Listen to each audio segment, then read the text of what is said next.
Le plan comme tel de la présentation ce matin, d'abord parler tout au long de la présentation du cœur. M. Dumais mentionnait, l'insertion professionnelle, c'est une affaire de cœur et d'équipe.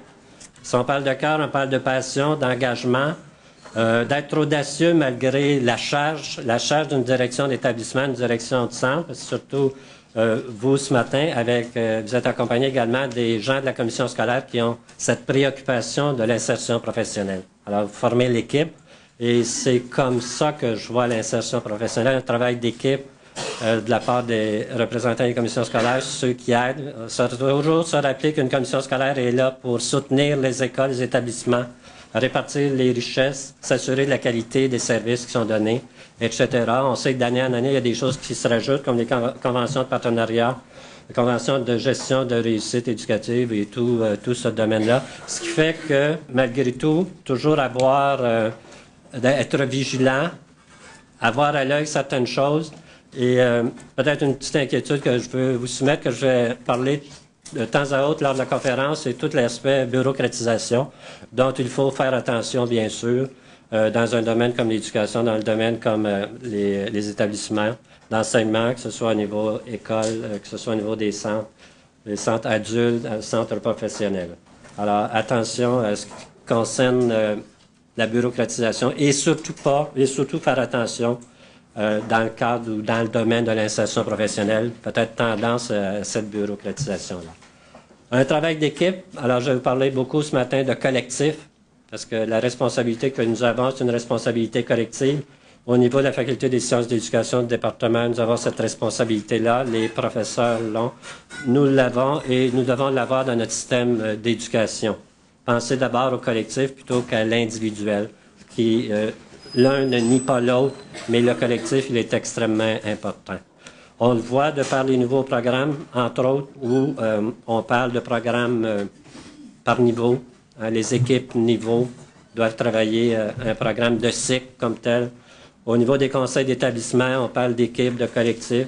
Vous avez des membres du personnel, des parents, des étudiants, vous avez différentes catégories, professeurs, direction d'établissement qui en ont la responsabilité. L'éthique et les valeurs, tout au long de la conférence, je vais laisser toujours passer un petit mot là-dessus parce que pour moi, c'est fondamental. L'éthique. Pas tout de le dire, hein, parce que moi, ce que j'ai pu me rendre compte, comme responsable de la formation continue pour la faculté, quand je vais dans les commissions scolaires ou je vais au niveau du ministère dans les régions, je m'aperçois qu'on parle beaucoup de concertation et le langage, il est beau, les paroles sont belles, mais quand arrive la pratique au niveau de la concertation, ben il faut mettre la main à la pâte et c'est pas toujours évident. Par contre, je pense que 2011, il est temps qu'on pense à la concertation des milieux, concertation avec l'université, concertation avec le ministère de l'Éducation, loisirs et des sports. Je vais vous dire en tout début, d'abord au niveau de la présentation, ce que dit la loi de l'instruction publique rapidement, ce que dit le MES par l'entremise du document portant sur la formation continue, document vraiment qui détermine les orientations, un document qui date de 1999 et qu'on intitulait davantage choisir plutôt que de subir le changement, c'est-à-dire les orientations de la formation continue à travers notre système. Je vais parler également rapidement du Carrefour national, le SNIP, Mme Lamoureux, qui est la représentante ici, Comité d'orientation, le COFP, je ne parlerai pas beaucoup. Je vais vous parler également de ce que disent les chercheurs de l'insertion professionnelle. Je ne répéterai pas ce que M. Tardif a dit, je veux seulement y aller avec des convictions qui sont réellement personnelles, je pense qu'ils peuvent nous permettre une certaine réflexion. On dit, dans la loi sur l'instruction publique, on dit que la direction doit offrir du soutien aux nouveaux enseignants si elle veut s'assurer de la qualité des services éducatifs qui sont dispensés dans leur école. Alors, pas nécessaire d'aller directement sur l'article. C'est une responsabilité comme telle de la commission scolaire, de la direction de l'école, c'est-à-dire qui doit, dans ce sens, être appuyée par les gens de la commission scolaire. Et là, quand on parle, en tout cas, en ce qui me concerne, quand on parle de commission scolaire et d'école, on parle de partenariat, on parle de concertation, on parle d'union. On ne parle pas de rapport de force. J'ai vécu dans les commissions scolaires, j'ai vécu dans les écoles, j'ai vécu toutes sortes de choses. Et il m'est arrivé de dire, bon, mais c'est de la faute de la commission scolaire. Quand j'étais à la commission scolaire, il m'est arrivé de dire, c'est de la faute de l'école, de l'établissement. Alors, c'est un langage que malheureusement, j'entends encore dans mes cours. Alors, je pense qu'on arrête de dire c'est de la faute des autres et on se prend en main, on se prend en charge comme milieu. On parle d'école, de commission scolaire. Selon l'article de 96-21, le rôle de la direction, il détermine les tâches des membres du personnel, s'occupe de l'organisation des activités de perfectionnement. Et dans le document des orientations sur la formation continue, à la page 16, il est mentionné « Afin de faciliter la transmission du savoir du personnel enseignant, d'expérience aux nouvelles générations qui débutent dans leur profession, il importe de mettre en place des mesures appropriées du parrainage, de l'insertion, etc. » Il faut se préoccuper de l'insertion professionnelle. Alors, ce que je dis, c'est que comme direction d'établissement, et ça, j'inclus indirectement les commissions scolaires qui sont là en soutien, avoir de la vision et être empathique au niveau des novices, de ceux qui arrivent dans l'enseignement. Être créatif par rapport à eux. Se rappeler qu'une direction d'établissement, c'est le gardien, c'est la gardienne, la direction est la gardienne de la cohérence entre les politiques et l'agir au niveau des centres et des écoles. Comme être gardien de la communication. On sait que si la communication elle est fermée, il n'y aura rien de créatif autour. Être gardien de la parole. Je pense que c'est extrêmement important de permettre à tout le monde de s'exprimer. J'ai été longuement dans les écoles autour avec des enseignants. Bon, ça pouvait jouer 90, 100, 120, 140. Et ce que j'ai pu constater, c'est toujours ce que j'ai essayé de travailler, puis je vous invite à le faire, c'est de permettre à tout le monde de parler. Que ce ne soit pas juste une ou deux ou trois personnes qui finalement ont des répercussions de par leur langage, de par leur influence sur le reste du personnel. La cohérence à ce niveau-là. Le gardien de la parole, c'est une des responsabilités de la direction d'établissement. Permettre à tout le monde, à toutes et à tous de s'exprimer, de donner leur point de vue. Actuellement, je pense qu'on est en danger par rapport à ça. Et on laisse aller trop de choses, que ce soit au niveau des écoles, au niveau des commissions scolaires, ou un peu partout dans les milieux que je côtoie actuellement, que j'ai pu côtoyer. Pour éviter justement l'accaparement de certaines personnes, et moi j'ai vu au niveau secondaire, dans une polyvalente où j'ai travaillé, aller même jusqu'à de l'intimidation. Alors, ce qui fait que les nouveaux enseignants, les nouvelles personnes qui arrivent, ne savent plus trop où se brancher et ils vont aller où? Ils vont aller vers les personnes qui sont là, peut-être pour les aider au début, mais peut-être pour les dominer par la suite. Alors, il y a ce phénomène-là qu'il faut regarder, qu'il faut réfléchir, et c'est une responsabilité de la direction d'établissement d'avoir ça en tête. Construire des lieux de parole et d'échange. Il n'y en a peut-être pas suffisamment, et partout où j'ai eu l'occasion de travailler. Je pense qu'il faut favoriser les lieux d'échange et de parole, établissements scolaires, qui permettra à nos nouveaux enseignants, nos nouvelles enseignantes de s'intégrer plus facilement. On dit que ces nouveaux maîtres peuvent avantageusement profiter de l'expérience des enseignantes et des enseignants déjà établis. Je dis d'autre part que nous avons à aller chercher des idées nouvelles de la part de ceux qui arrivent, de la part des novices. Alors, je parle pour ceux qui sont déjà en place, je parle également pour les directions d'établissement. Nous avons à aller chercher des idées nouvelles, de la créativité, de l'innovation. Ne pas se retourner sur nous-mêmes et fermer, mais plutôt ouvrir. On sait que le monde aujourd'hui, c'est un monde de technologie, et normalement, les plus jeunes y arrivent plus rapidement que nous. Je parle pour moi, vous autres, vous êtes plus jeunes, vous êtes encore là-dedans. Mais les plus jeunes peuvent nous amener, peuvent nous apporter beaucoup de choses. Alors, c'est à nous, comme responsables d'établissement, responsables de commission scolaire, de favoriser cette émergence, de favoriser ces idées nouvelles.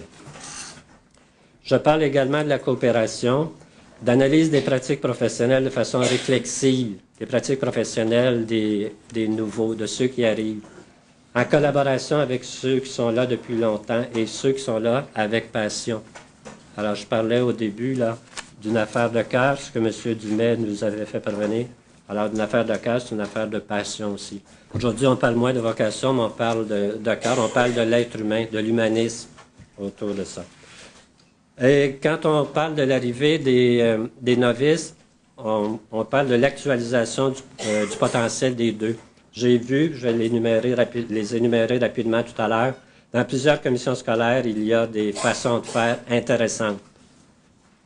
Par contre, ce que j'ai pu constater, vous pourrez me corriger éventuellement lors de la période de questions, ça se vit à peu près 40% des commissions scolaires, l'aide à l'insertion professionnelle. Mettons que c'était même 45, c'est pas suffisant, ça se trouve être inégal par rapport à l'enseignant qui se trouve dans une commission scolaire plutôt que dans une autre, dans une école plutôt que dans une autre, dans un établissement plutôt que dans un autre. En 2002, le comité d'orientation de la formation du personnel enseignant dit « En plus de répartir les tâches des enseignantes et des enseignants, la direction doit prendre le leadership de procurer un climat propice à l'accueil des nouveaux enseignants. » Actuellement, les nouveaux enseignants, bien souvent, ce qu'ils ont comme tâche, ça c'est malheureux, puis ça pourrait être corrigé, les tâches se donnent par ancienneté, ce qui fait que les tâches les plus difficiles, où il y a 2-3 programmes, se retrouvent entre les mains d'une personne qui arrive dans l'enseignement. Alors là, il y a un défi.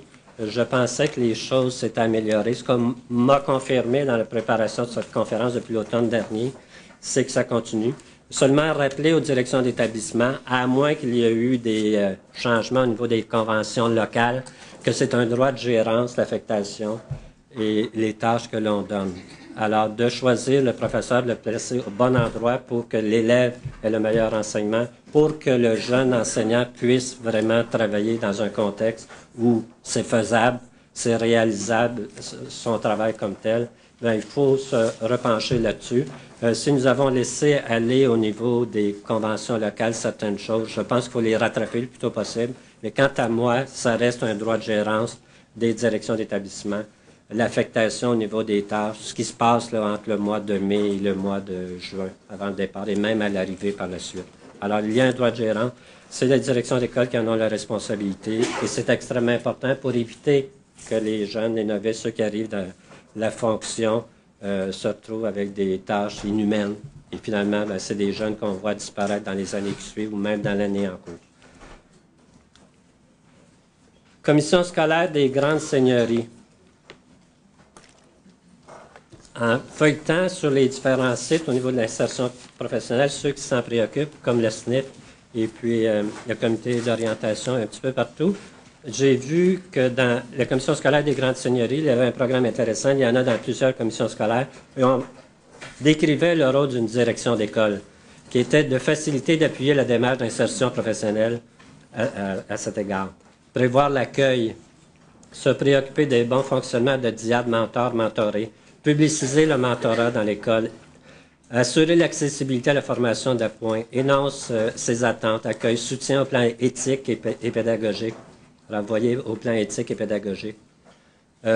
Axe le rôle du mentor sur le soutien à la réflexion, suscite la réflexion sur les pratiques d'enseignement, reconnaît le travail du mentor, distingue les fonctions d'accompagnement et d'évaluation, crée une structure d'accueil, met en œuvre les idées, les moyens financiers, les projets afin de soutenir et encadrer le personnel enseignant des débutants. Alors ça, c'est un exemple de la commission scolaire des grandes seigneuries que nous retrouvons dans plusieurs autres commissions scolaires. Je n'avais pas l'intention d'y aller en décortiquant chacune d'elles, mais c'est à peu près ce qu'on retrouve dans les plans d'action. Alors, ce qui est important, c'est de se rappeler, parce qu'il n'est pas tout d'avoir, tout ça, je ne dis pas que c'est ce qui se passe dans cette commission scolaire-là, mais d'avoir des documents et de les construire, de les élaborer, ce qui est une étape qui est essentielle et qui est formatrice, mais il faut les vivre aussi. Il faut les ressortir, ces documents-là. Je me souviens à l'époque, projet éducatif, il fallait le faire, mettre à la commission scolaire, puis après, ça allait dans la filière 13. Alors aujourd'hui, c'est moins ça, et ça ne devrait pas être ça du tout au niveau de l'insertion professionnelle des enseignantes et des enseignants, des nouveaux de ceux qui arrivent. Vous avez, ça a été mentionné, je pense, par Mme Lamoureux, peut-être par M. Tardif, le SNIF donne des exemples sur le site, justement, la liste des programmes, des différents programmes dans les commissions scolaires. Le Carrefour national offre une formule personnalisée d'accompagnement. Alors, vous pouvez être accompagné, pour ceux qui ne le savent pas. Je suis persuadé que vous êtes déjà au courant. Carrefour a élaboré un canevas de base pour encadrer votre réflexion.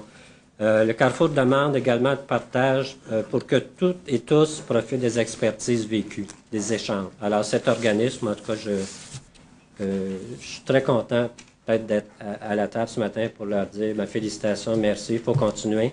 Et aux autres, à ceux qui sont dans la salle, d'aller vers eux, de s'informer.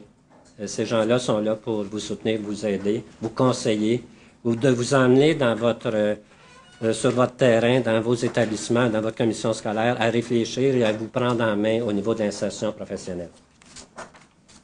Bon, les commissions scolaires, j'ai vu là sur le site, les nommer rapidement, le Lac-Saint-Jean, la capitale, Port-Neuf, Première Seigneurie, Sommet, Marguerite-Bourgeois, Montréal, Portage.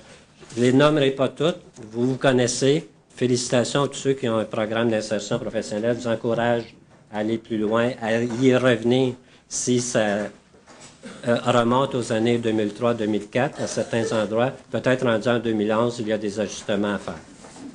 Les chercheurs, ce qu'ils disent, puis je pense que la plus belle voix des chercheurs ce matin, c'était par M. Tardif, ce qu'ils disent. Martineau et Vallerand définissent l'insertion comme étant une expérience de vie au travail qui implique un processus d'adaptation et d'évolution chez le nouvel enseignant et qui se produit lors des débuts dans la profession.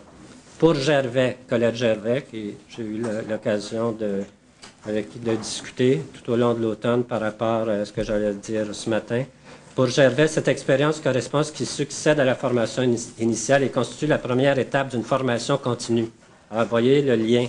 Les 12 compétences au niveau du bac, l'insertion professionnelle, la formation continue, qui devrait normalement être en continuité avec ce qui se fait au niveau du bac, au niveau des 12 compétences comme telles.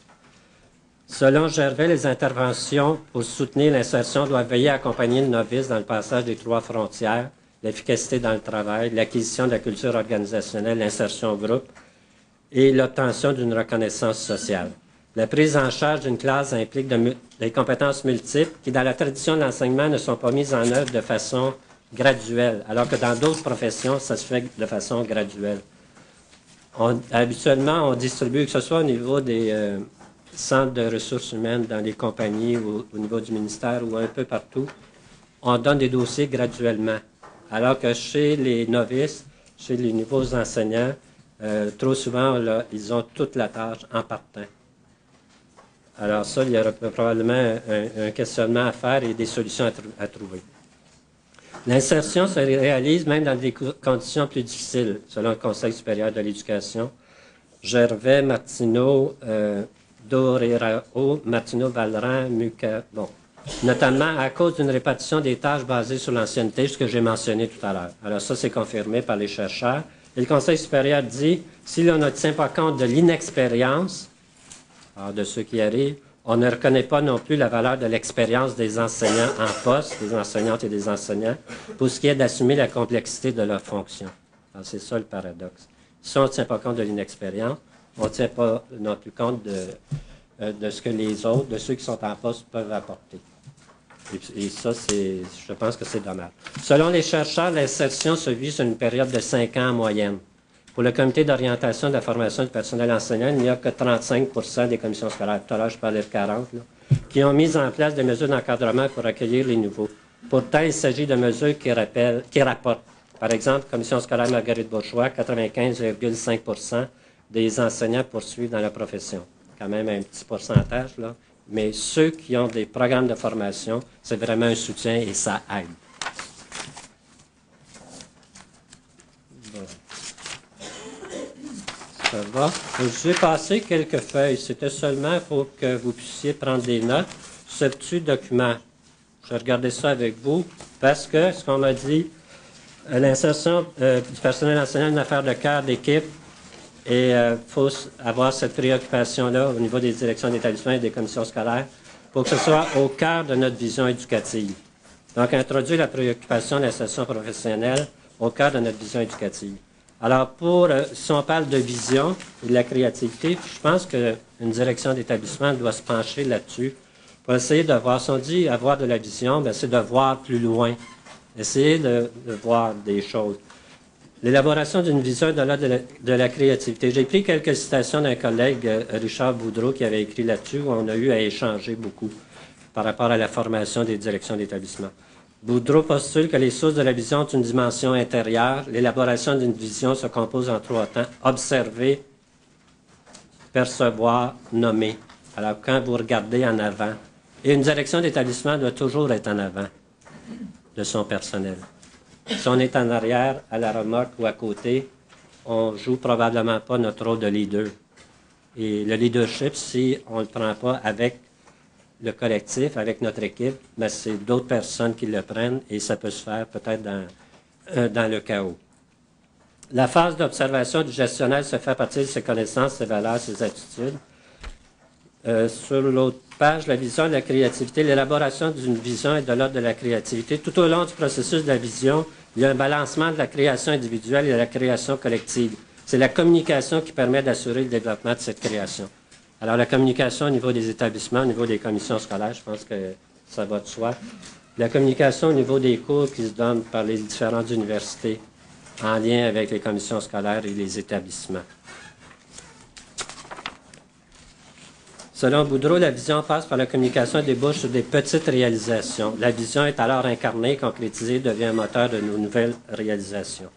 La vision est un phénomène qui consiste à partager avec les autres une perception du réel qui se projette dans un rêve réalisable. C'est-à-dire qu'on a tendance des fois à dire de la vision, un rêve, c'est loin, c'est des rêveurs. Mais je me souviens pour avoir lu le document d'entrée de M. Petitclerc où il a parlé justement là, de la vision, il a parlé des rêves. Et il a parlé du livre de Mme Peacher, hein, artiste, artisan, technocrate, en misant beaucoup sur l'artiste, mais toujours en se rappelant que l'artisan, qui est quelqu'un qui travaille au quotidien, sérieusement, de façon rigoureuse, en ayant une vision, peut faire le travail de façon adéquate. On sait bien, par exemple, que M. Peredo est un visionnaire, le père, hein, avec ses qualités d'artiste. Alors, c'est sûr qu'aujourd'hui, c'est pas toujours évident de travailler de cette façon-là. Mais quand on est artisan, je pense qu'on peut s'inspirer, avoir des rêves, penser à l'avenir, un peu comme, bon, on pensait Martin Luther King quand il disait « I have a dream », j'ai un rêve. Alors, je ne sais pas combien, 40, 50 ans plus tard, M. Obama, qui devient président des États-Unis. Alors, je me souviens, dans les années 60, 65, manifestations dans les rues à Détroit, un peu partout, où vraiment, c'était pas évident, là. Où le noir allait s'asseoir en arrière dans l'autobus, puis j'oublie le reste. Mais le progrès, quand même, au niveau de la société, et je sais que l'école, l'établissement, y est pour beaucoup, que ce soit dans n'importe quel pays. Et comme responsable au niveau des facultés d'éducation, nous avons tous à nous pencher là-dessus. C'est la même chose au niveau des établissements. Alors, quand on voit arriver nos novices, comment les sensibiliser à cela, comment les amener à réfléchir, à développer leur culture, c'est pas par la lecture au niveau littéraire, à tous les niveaux. Je vais y revenir un petit peu plus loin. Zalesnik, un chercheur, lui, apportait l'élément affectif. On sait qu'un leader dans un établissement ou ailleurs, s'il n'y a pas un courant qui passe entre les enseignants, les professeurs ailleurs et la direction, on risque de ne pas pouvoir construire ou co-construire des projets qui pourraient être intéressants, par exemple, pour les novices. La mission, l'engagement et la société, je rappelle en page 6, la triple mission instruire, socialiser, qualifier, qui suppose un engagement audacieux des directions, malgré bien souvent l'insuffisance et l'inadéquation des moyens. Le degré de bureaucratisation. Et ça, je le répète, une deuxième fois, c'est quelque chose qui me fait peur actuellement, qui fait peur à plusieurs chercheurs, qui fait peur à des gens qui réfléchissent, qui fait peur à des directions d'établissement. La bureaucratisation. Faire attention. La nouvelle loi, elle est allée trop loin, quant à moi. C'est pas que je suis contre les lois, mais je pense qu'il va falloir maintenant se pencher sur l'émergence au niveau des projets dans les établissements. Je ne dis pas que c'est pas là actuellement, mais comment faire la jonction entre la gare, gestion axée sur les résultats, et l'émergence de projets au niveau des établissements. C'est un point de vue personnel qui est partagé par plusieurs penseurs actuellement. À la page 7, compte moins l'objectif qui a orienté l'engagement que l'engagement lui-même dans lequel on réalise et on vit déjà en partie ce qui est visé qui ne sera jamais pleinement atteint. Une petite citation d'un collègue, M. Guy Bourgeot, se le rappeler. À la page suivante, donnons-lui des lieux de parole et d'échange. Apprenons ensemble à apprivoiser la profession. Ensemble, alors c'est les gens qui sont en place et ceux qui sont les novices, ceux qui arrivent. Dans la page qui suit, vous avez un exemple de mentorat, Mme Simon, qui s'adresse davantage à des directions d'établissement, mais qu'on pourrait faire le transfert avec nos jeunes enseignants qui arrivent. en allant vers les picots, là, on dit reconnaissance des forces et mise en valeur, et le dernier, actualisation du potentiel des deux. Comment on peut actualiser le potentiel de quelqu'un qui arrive dans l'établissement? Bon, vous avez plus loin, parce qu'on me dit qu'il me reste 1 minute et demie, la littérature administrative et les ouvrages, la culture à travers tout ça, des suggestions de lecture, des réflexions. On sait que Estelle Morin, au HEC, et son conjoint Pauchant, Thierry Pauchant, ont fait beaucoup d'écrits là-dessus. Et c'est beaucoup lié à la formation des administrateurs. Et on peut faire le transfert, quant à moi, au niveau des directions d'établissement, des directions de commission scolaire. Alors, en guise de conclusion, dans la lettre de M. Dumais, il disait « L'adoption d'une politique officielle d'insertion dans l'enseignement ne garantit pas la mise en œuvre dans un établissement de conviction de personnel. » Bon, c'est pas parce qu'il y aurait une politique au niveau de l'insertion professionnelle que ça se ferait. J'avais un collègue qui me disait à un moment donné, lors d'une réunion, Gabriel, j'ai plus de drogue dans mon école, c'est écrit dans mon règlement. Hein? C'est pas parce qu'il va y avoir une politique que ça va se faire si on n'a pas le cœur, si on ne décide pas de travailler en équipe. Bon, créer un climat qui va permettre le développement d'une autonomie collective. Alors, je pense qu'il faut voir au niveau de notre établissement à ce que tout le monde travaille ensemble, avec des divergences d'opinion, puis l'esprit critique, il faut que ça se fasse valoriser. Il faut être capable de vivre des débats, mais toujours dans le respect. En permettant par nos actions aux novices de devenir des membres actifs, en encourageant le nouvel arrivant, en essayant de marier l'originalité du nouvel arrivant à la compétence collective déjà existante. Selon Tulgan, la relation entre les directions et les membres du personnel devront devenir moins hiérarchiques. La gestion des employés va exiger de plus en plus d'habiletés relationnelles et du temps d'échange. Le supérieur immédiat devient la personnelle la plus importante au niveau du milieu de travail. Selon Jacob, HEC, l'engagement affectif envers le supérieur est la forme qui génère le plus d'attachement au niveau des employés qui, selon Van der Berg, prédit le mieux le risque ou non de démission. Bon, en permettant aux novices d'être actifs, ils vont se sentir soutenus par l'équipe, ils vont prendre leur place. Dans cette perspective, nous observons les éléments de la créativité, il y a une circulation d'idées et de la communication. Pour les enseignants d'expérience, il y aura un rôle conseil, ce qui crée un enrichissement collectif. Dans cette démarche, chacun apporte ou transmet ses forces, ce qui permet des retombées au niveau de l'insertion et de la réussite éducative de façon automatique. Peut-on comparer le rôle d'une direction à un rôle de chef d'orchestre de temps à autre, ou un rôle de metteur en scène? La vision, c'est le moteur. Le caractère affectif fait que je vais inspirer. S'ils prennent la parole, les nouveaux enseignants, les novices et les anciens vont s'engager. C'est en prenant la parole qu'on s'engage. Les novices, dans un tel contexte, vont apporter des éléments à l'équipe, vont apporter des éléments au collectif, ils vont apprendre. Si on ne se préoccupe pas assez de l'insertion professionnelle, les novices deviendront le maillon faible de la chaîne. Et le danger, et vous connaissez la force des groupes informels, qui est une bénédiction quant à moi. Le livre de Luc Brunel là-dessus, les groupes informels le précise. Il peut y avoir des groupes informels négatifs, comment les ramener positifs, et nos jeunes peuvent aller du côté de groupes informels négatifs. Alors, il y a tout ce jeu, toute cette vision des choses qu'une direction d'établissement doit voir, doit percevoir et doit dérouter pour ramener vers le collectif, ramener vers de la création, de la créativité. Ne jamais oublier la part positive que peuvent procurer les groupes informels et penser à toutes les façons possibles et positives de se préoccuper de l'insertion professionnelle des enseignantes et des enseignants. Une affaire de cœur, d'équipe, de vision et de créativité, une vraie préoccupation. Alors, ça complète et je vous invite à y réfléchir. Merci.